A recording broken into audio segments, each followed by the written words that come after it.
Fresh off its win against Continental and Bridgestone, the all-new Michelin Primacy 5 is here to prove it's the king of comfort touring tyres. But standing in its way, the highly capable and more affordable Hankook Ventus Prime 4. Two touring giants, one showdown. Let's find out who comes out on top. Throughout this comparison, you'll see performance metrics represented in percentages, with the Hankook Ventus Prime 4 set as the reference point at 100%. These results are sourced from the 2025 Afton-Bladet Summer Tyre Test. Let's kick things off with wet performance. In wet braking, the Michelin stops 1 meter earlier than the Hankook, a 3% improvement. Both tyres are tied in wet handling at a lap time of 77.4 seconds, but Michelin edges ahead in aquaplaning again, with a 2% higher aquaplaning resistance. This is a clear win for Primacy 5 in the wet. Now on to dry roads. Here, Hankook strikes back, stopping nearly a full meter shorter than Michelin.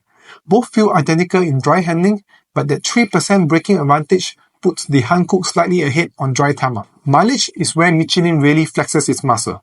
While Hankook clocks around 26,000 km, the new Michelin Primacy 5 is estimated to last over 47,000 km. That's an 81% longer lifespan.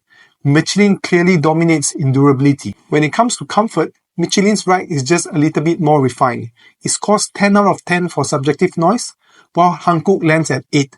That's a 10% quieter experience. In rolling resistance, the Michelin against pull ahead, 3% more efficient, which means better fuel economy over time. But here's the catch. The Michelin is significantly more expensive than the Hankook, with a price difference of around 43%. So, what's the final word?